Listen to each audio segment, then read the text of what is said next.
ये प्राचीनतम जो विश्व के प्राचीनतम पहाड़ों में से एक इसको माना जाता है। और सारे के सारे मंदिर के उस तरफ पीछे फल्गु नदी है। तो गुप्तकालीन समय में आप देखते हो कि कला संस्कृति का जितना भी विकास हुआ था, तो भगवान शंकर जी ने यही कहे कि भाई मैं यहाँ से जाऊँगा जी।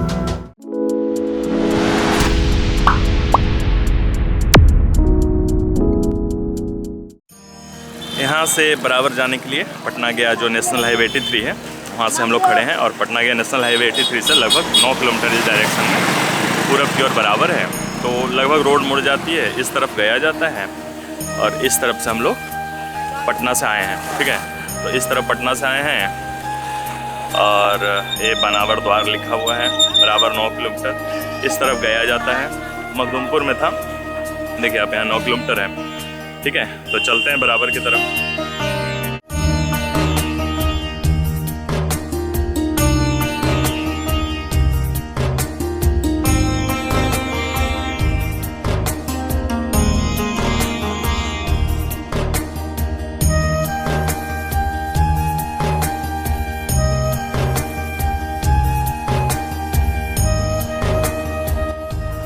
जाने के लिए पटना गया जो रेलवे लाइन है उसमें एक बानावर हॉल्ट करके है, बानावर कटेश्वर नाथ धाम हॉल्ट। तो इधर जहानाबाद से आती है, पटना से ट्रेन आती है, इस तरफ को गया जाती है। इस तरफ से हम लोग आए हैं। तो हॉल्ट पे भी उतर सकते हैं पैसेंजर, पटना से 3-4 पटना गया पैसेंजर चलती है। तो कई लोग यहाँ हॉल्ट पे उतर के भी आते हैं। हालांकि हॉल्ट से उतर के जाने के लिए यहाँ पर कोई भी ऑटो वगैरह नहीं है, तो आपका अपना गाड़ी है तभी जा सकते हो। उससे बढ़िया है कि मखदूमपुर उतरिए, मखदूमपुर से आप आ सकते हो। तो इसके पहले मखदूमपुर पड़ता है और मखदूमपुर के बाद ये बानावर हॉल्ट है। यहाँ से लगभग 8-8.5 किलोमीटर है, तो बढ़ते हैं हम लोग।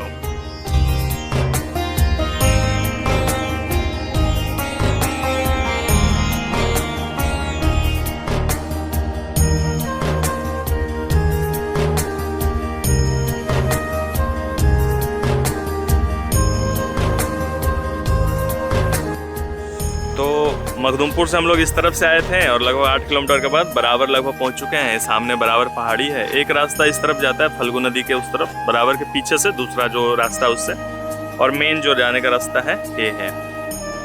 तो चलते हैं आगे, देखते हैं क्या है ना। धूप तो काफ़ी ज़्यादा है।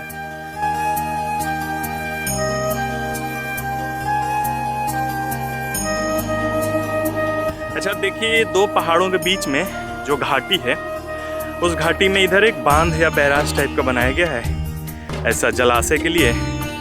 और अभी हम लोग मार्च स्टार्टिंग में यहाँ पर पानी एकदम नहीं, हल्का सा थोड़ा सा पानी है। कोई जलीय जीव उतना बड़ा तो नहीं रहता होगा, नीलगाय या कुछ हिरन 1-2 रहते होंगे, उनके लिए में भी पानी का बंदोबस्त है। पर इसमें अगर बारिश का अच्छे से संचय किया जाए ऐसे मगध क्षेत्र में, तो जो पानी की प्रॉब्लम है वो थोड़ी बहुत दूर करने में मदद मिल कर सकती है।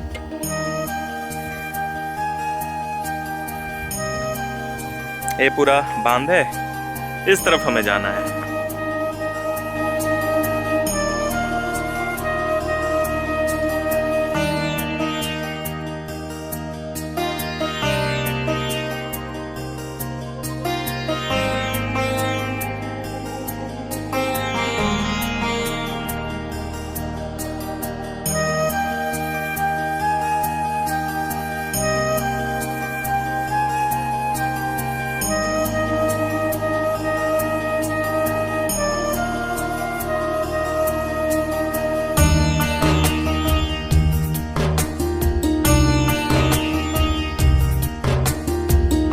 ये बीच बराबर में यहाँ पे लिखा हुआ है सहजन उत्पादन केंद्र मुनगा, मगधी में इसे मुनगा कहते हैं। और इधर पर्यावरण वन एवं जलवायु परिवर्तन विभाग का स्थायी पौधशाला है, यहाँ पे पौधे वगैरह रहते हैं।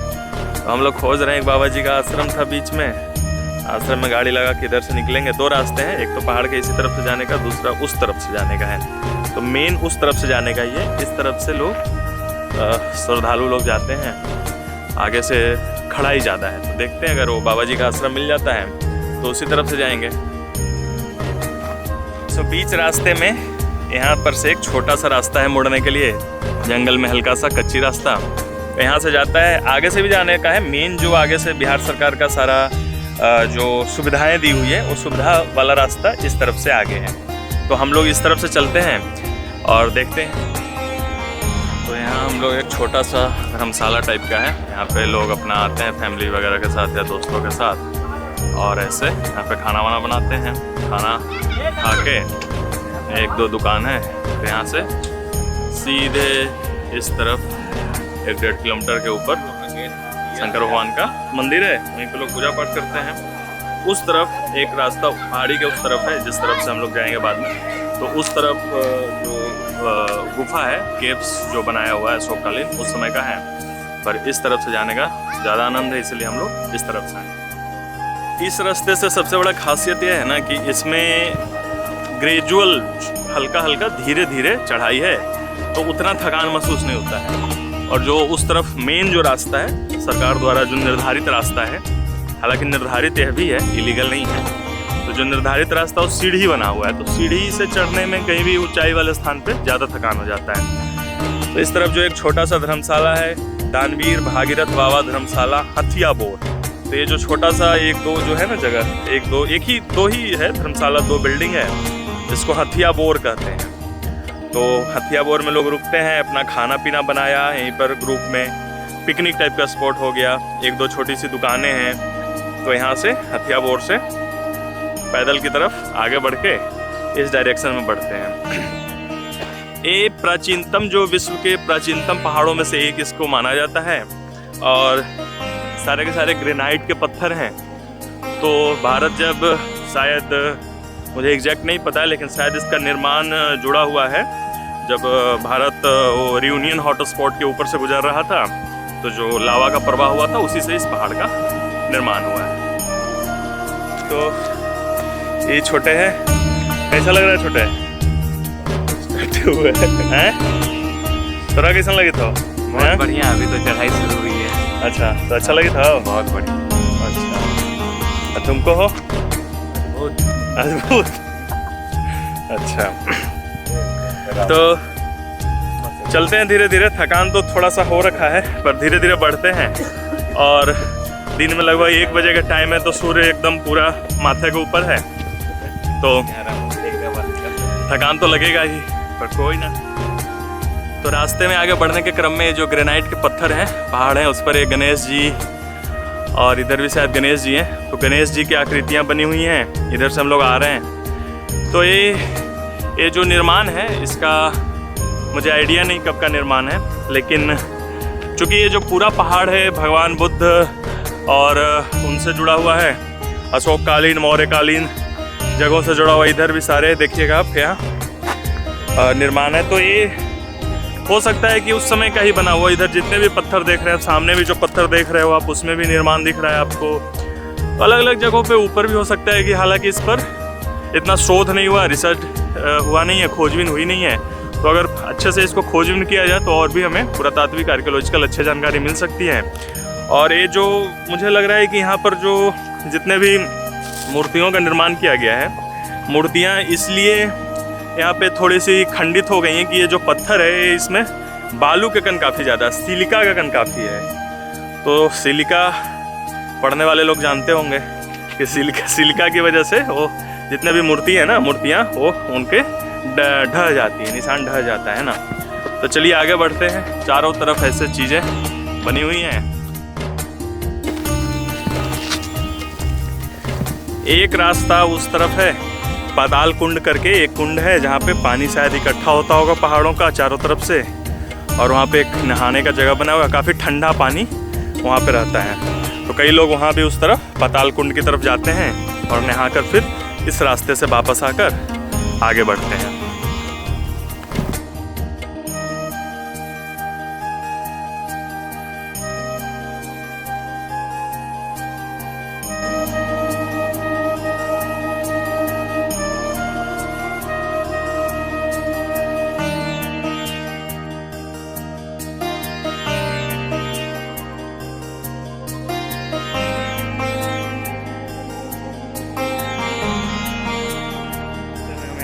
बाबा मिले जो पैदल खाली पैर, ये पत्थर जो है हेमेटाइट का पहाड़ है, है ना, तो उस पर खाली पैर चढ़ते हुए उतर रहे थे इतनी गर्मी में। तो आप सोच सकते हैं श्रद्धा कितनी बड़ी चीज़ है। रास्ते में हम लोग रेस्ट नंबर 2 करने बैठे हैं, हमारा ग्रुप बैठा हुआ है इधर। तो थकान तो शायद सबको लग रहा है, इसका चेहरा देख के देखो। और छोटे, तुमको भी लग रहा है थकान? नहीं, पानी यूज करने लग गए अभी। चार व्यक्ति हैं, 4 लीटर पानी है, तो 1 लीटर से ज़्यादा किसी का भी पानी नहीं है ना। और पानी का कीमत ऊपर आकर पता चलता है, जब गर्मी धूप थकान हो जाए, कोई पहाड़ चढ़ने चलो तब जाके पानी की कीमत पता चलती है, नहीं तो पानी तो ऐसे ही इंसान फेंकते रहता है।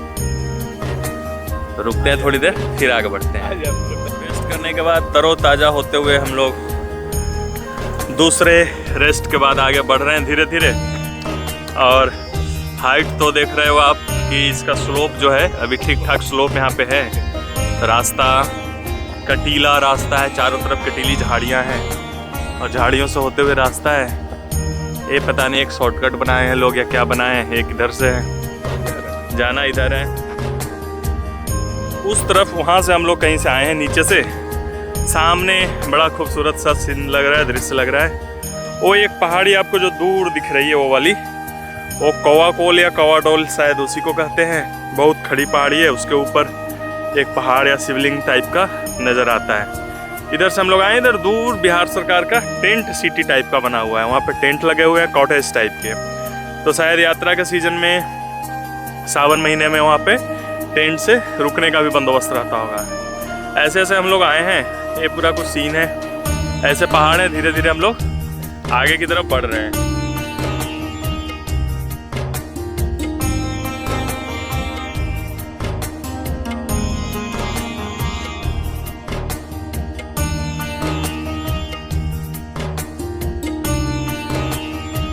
जैसे जैसे ऊपर बढ़ रहे हैं धीरे धीरे, वैसे वैसे हमें थकान भी बढ़ रहा है ना।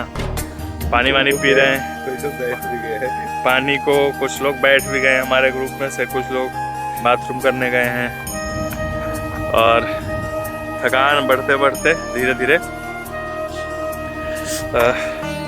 डिहाइड्रेशन टाइप का चीज़ हो रहा है। तो ज़्यादा ऊंचा तो है नहीं, जहाँ 12,000 फीट तक जा चुके तो 1,000 फीट है, तो धीरे धीरे पहुँच जाएंगे आगे। लगभग ऊपर पहुँचने वाले हैं मंदिर के पास। और यहाँ पे थोड़ी दूर आगे जो एक पाताल गंगा से रास्ता है वहीं पे आके मिलता है। और हम लोग जो नीचे जगह था जहाँ पे 2 आश्रम था, धर्मशाला टाइप का, उसको हथिया बोर कहते हैं। तो हथिया बोर और पाताल गंगा दोनों तरफ से आने पे ये रास्ता कुछ यहीं पे मिल जाता है। यहाँ पे लिखा हुआ है पाताल गंगा की तरफ। और मंदिर लगभग पहुँच चुके हैं। ये जो बड़ा वाला हिस्सा है इसी के उस तरफ मंदिर है। तो थोड़ी देर यहाँ पे रेस्ट करते हैं।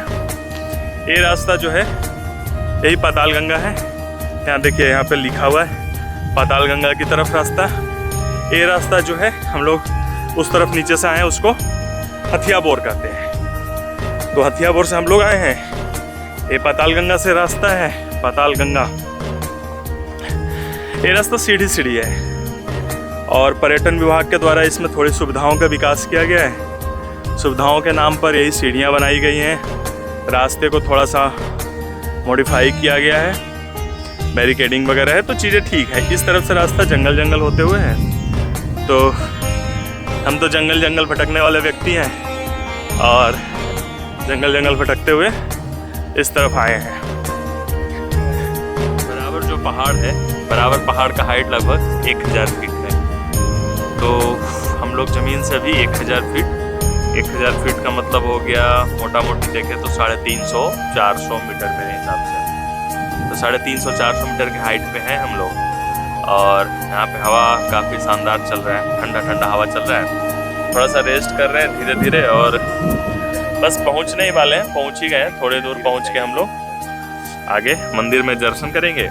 फिर ये तरफ का जो रास्ता है, ये जो पाताल गंगा जाने वाला रास्ता है, इसी रास्ते में नीचे मौर्यकालीन जो गुफाएं हैं, दशरथ, लोमस ऋषि, कर्ण चौपड़, तो सारी गुफाएं 2500 साल पहले जो बनाई गई हुई पातालगंगा साइड बनाई गई है। आजीवक संप्रदाय को दान में देने के लिए बनाई गई थी। बाद में जैन और बौद्ध भिक्षुओं द्वारा भी उपयोग में किया गया था। तो उस गुफाओं का दर्शन करेंगे और उस तरफ देखेंगे। ये आप देखोगे बराबर में एक लंबा सा ऐसे एक पत्थर जो होता है एकाश्म पत्थर, ये लंबा सा एक ही पत्थर है, काफ़ी लंबा। तो ये लंबा पत्थर का खासियत ये होता है कि इसको काट कर आप मूर्ति बना सकते हैं या नीचे काट कर गुफाओं का निर्माण कर सकते हैं। तो बराबर में जो नीचे तरफ की जो गुफाएं हैं अशोककालीन या मौर्यकालीन जो बनाई हुई गुफाएं, कुछ ऐसे ही लंबे चौड़े जो पहाड़ के टुकड़े हैं, पत्थर के टुकड़े हैं, इसी में से काट कर चारों तरफ से बनाई गई हैं।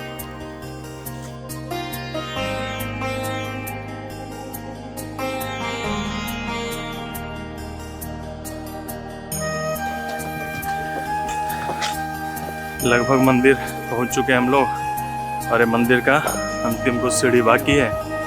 इसी जो चोटी है, इसी चोटी के ऊपर मेन मंदिर है बाबा सिद्धेश्वर नाथ जी का, शंकर भगवान का। और इसी पर हम लोग धीरे धीरे आगे बढ़ रहे हैं। मंदिर हम लोग पहुंच चुके हैं। यहाँ पे बैठे हुए हैं थोड़ा पैर हाथ धोकर भगवान को दर्शन करने के लिए। तो सामने ये मंदिर है, पुराना मंदिर है, गुप्तकालीन समय का मंदिर है शंकर भगवान का, बाद में जिसका जीर्णोद्धार करवाया गया। तो अंतिम में ये जो मंदिर आपको दिख रहा है, इस मंदिर के अंदर में एक छोटा सा गुप्तकालीन समय का स्ट्रक्चर बना हुआ है ना। तो चलते हैं थोड़ी देर में पैर हाथ धोकर शंकर भगवान के पास दर्शन करते हैं।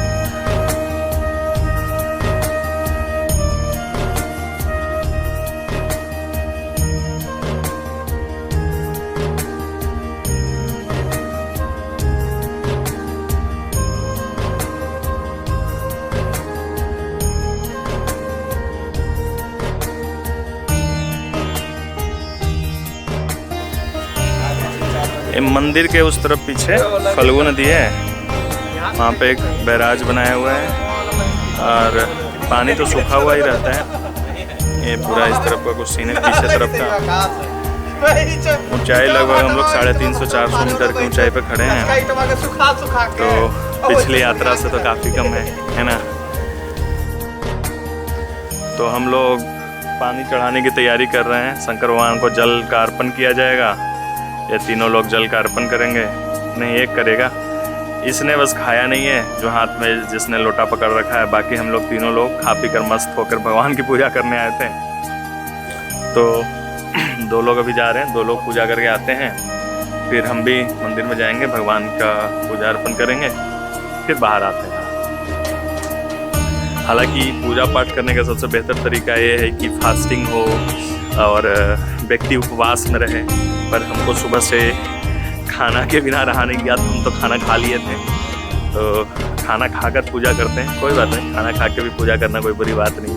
पूजा करना इम्पोर्टेंट है, खाना खा के करो या नहीं खा के करो उसका कोई खास मतलब है नहीं। तो चलते हैं, पूजा करते हैं, फिर मिलते हैं।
और सबसे ऊंचे जगह पर है, लगभग 350-400 मीटर की हाइट है। और सावन में यहाँ पे काफ़ी बड़ा मेला लगता है ना। काफ़ी पुराना मंदिर है जहाँ की किताबों में ऐसा लिखा रहता है कि ये गुप्तकालीन मंदिर है, लगभग 3री-4थी सदी के आसपास का बना हुआ एक गुप्तकालीन मंदिर है। बाद में उसको पुनर्निर्माण करवाया गया था, लेकिन मुख्य मंदिर जो है, पुराने जो शिवलिंग है, वो लगभग 3री-4थी सदी में बना था। तो उस तरफ नीचे पहाड़ से पर्यटन विभाग का सामने जो आपको दिख भी रहा होगा वो वाला हिस्सा, तो सुदामा केव्स वगैरह है। मेन रास्ता उधर से सीढ़ी के थ्रू रास्ता है, और 4 केव्स तो उस तरफ हैं, इसी पहाड़ी के नीचे उस तरफ में 4 गुफाएं हैं, 3 गुफा उस तरफ कहीं नागार्जुनी केव्स में है, और पीछे पूरा फल्गु नदी दिखाई देता है। ठीक है। अच्छा, एक सबसे ख़राब चीज़ जितने भी धार्मिक स्थल हमारे हैं वहाँ घूमते समय दिखता है, यहाँ पे देखो जितने पूजा पाठ, खाना पीना, थर्मोकॉल, सारी चीज़ें हम लोग पहाड़ों और धार्मिक स्थलों को गंदा कर देते हैं, और जितने भी नेचर के खूबसूरत जगह हैं उसको तबाह करने पर इंसान तुला हुआ है ना। आप देखो यहाँ पे मंदिर से निकले हुए जितने भी कूड़ा हैं, इसका कोई खास ज़्यादा व्यवस्था दिखाई देता नहीं है, और सारे कूड़े इधर भी सारी फूल पत्तियाँ चढ़ी हुई ऐसे हम लोग नीचे गिरा देते हैं। तो प्रशासन को कुछ न कुछ ऐसा एक उपाय निकालना चाहिए, या इसका ट्रस्ट जो होगा उस ट्रस्ट को कुछ न कुछ ऐसा उपाय निकाल कर इस कूड़ा मैनेजमेंट को सही करना चाहिए। ऐसे अगर हम लोग हर जगह पे गंदगी फैलाता रहा इंसान, तो कुछ दिन में जगह देखने लायक तो बचेंगी नहीं। तो इंसान का काम ही लगता है कि नेचर को बर्बाद करना है। जितने अच्छी जगह हैं सबको बर्बाद कर दो। क्या भाई साहब, सही बोल रहे हैं? बर्बाद कर देता है इंसान। देखो कितना साफ है सब, नीचे कितना गंदा है। हाँ, अभी आप साफ कर रहे थे सुबह में। तो घूमने आइए, लेकिन जगहों को साफ रखिए, है ना। जितने भी धार्मिक स्थल हैं, नेचुरल स्थल हैं, उनको साफ रखना हमारा ही काम है, हमारा ही दायित्व है, ना कि आएँ और इधर पूरा कूड़ा कचरा, थर्मोकॉल, प्लास्टिक की बोतल, चिप्स, कुरकुरे सब फेंक फाँक दिया।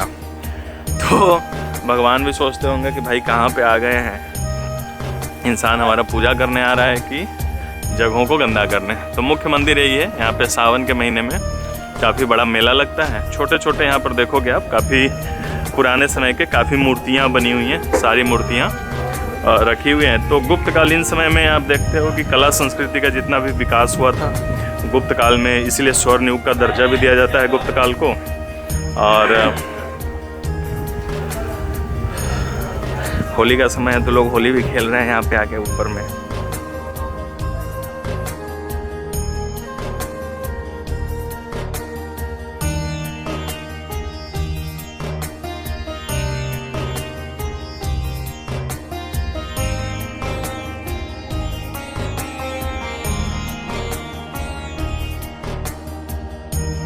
मंदिर है, मंदिर के इतिहास को देखते हुए हम लोग एक बाबा जो बैठे हुए हैं, बाबा जी, इनसे पूछते हैं कि मंदिर का क्या इतिहास है, क्योंकि काफ़ी प्राचीन इतिहास शंकर भगवान के इस मंदिर का बताया जाता है।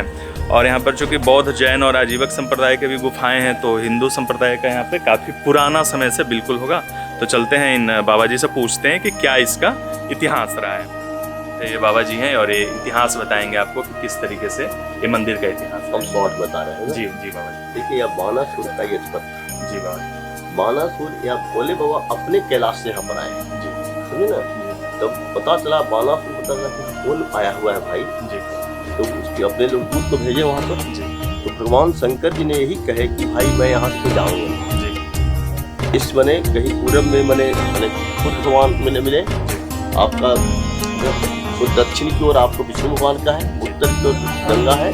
तो यहाँ पर कहे कि इसका स्थान कोई बड़ा ही नहीं। इसको कहते हैं सूर्यगांगिरी पर्वत भी कहते हैं, गिरी पर्वत भी कहते हैं। सुनिए ना, यहाँ सूर्यगांगिरी पर्वत का नाम है। और यहाँ पर एक सोने का अंदर एक ऊपर नीचे भी मंदिर है। अच्छा, सोने का मंदिर भी है। अच्छा। आप देखते हो कहीं पर भी जाते होंगे आप, तो धारा जब गिरता है सावन वन भादों में, ये ऐसा नहीं होता है। वो नीचे ठप ठप जहाँ भगवान सोने के मंदिर के नीचे शंकर जी का है, वहाँ बैठते वहाँ अंदर मने गिरता है। सुनिए ना, यह बहुत मने ऐसा ही बाबा सिद्धनाथ का मंदिर है। यहाँ जो भी भक्त आते हैं उनका मनोकामना पूरा होता है। हम लोग पढ़े हैं कि ये लगभग गुप्त के समय का द्वापर त्रेता हुआ है। अच्छा, पौराणिक काल में भी इसका उल्लेख मिलता है। पौराणिक काल का है नाम यहाँ पर, पुराणों वगैरह में पुराना उल्लेख मिलता है। सावन महीने में यहाँ पे सावन 1 महीना और भादों का 4।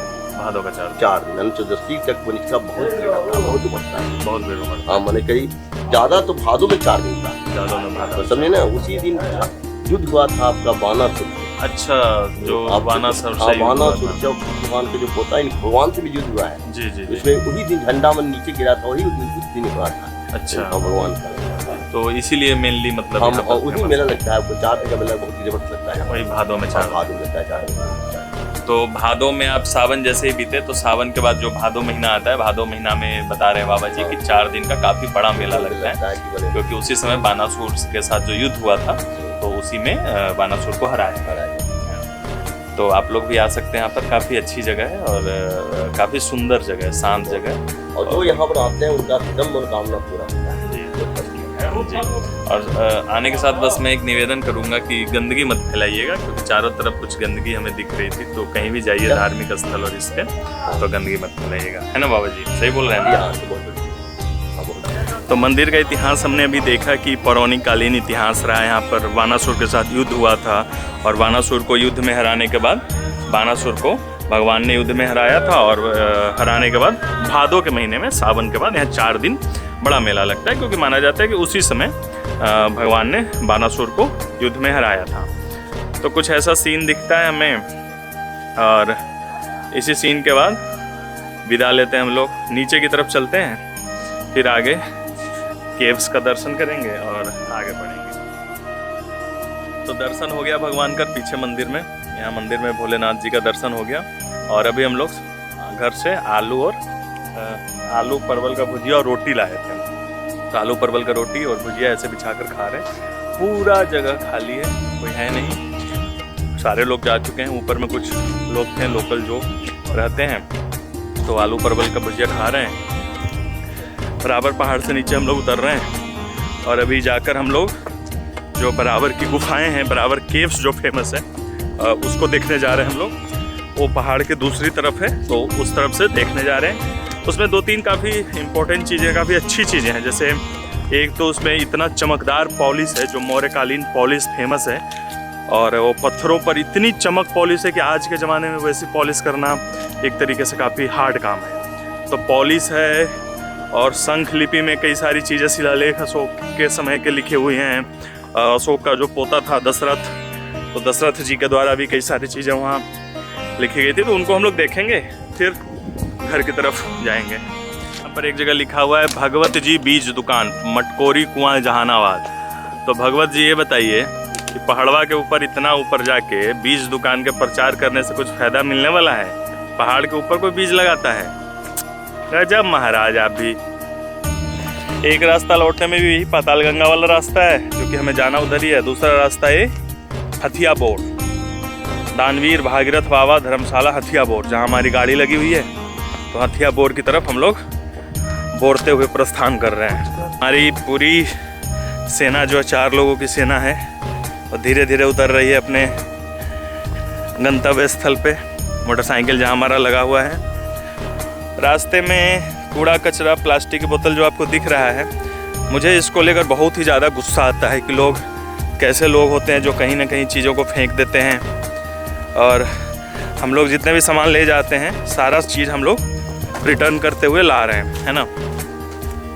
तो आप लोग भी जो भी ये वीडियो देख रहे हैं, अगर आप लोग भी कहीं भी नेचुरल प्लेस पे, धार्मिक प्लेस पे घूमने जाएं, तो कोशिश ये करें कि जितने भी हम लोग प्लास्टिक, कूड़ा कचरा ये सब लाते हैं वो ना लाएं, है ना। और लाएं तो उसको लेते जाएं। अच्छा, हम लोग गलत रास्ते से उतर गए थे, ये रास्ता इधर है, हम लोग इस तरफ से आ गए थे, कोई नहीं। तो मैं वही कह रहा था आप लोगों को कि जितने भी नेचुरल प्लेसेज है उस पर कूड़ा कचरा मत फेंकिएगा प्लीज़। हमारे ही जगह है, हम लोग का ही देखकर अच्छा लगता है नेचुरल ब्यूटी, और अगर हम लोग उसको ही गंदा करते रहें तो कुछ समय में धरती का हर एक कोना कूड़ा कचरा प्लास्टिक से पटा हुआ होगा। तो प्लीज़ प्लास्टिक ना यूज करें। और मोदी जी द्वारा भी mission life style for environment बनाया गया है, तो इन्वायरमेंट जैसा लाइफ स्टाइल विकसित करने का आप लोग कोशिश कीजिएगा।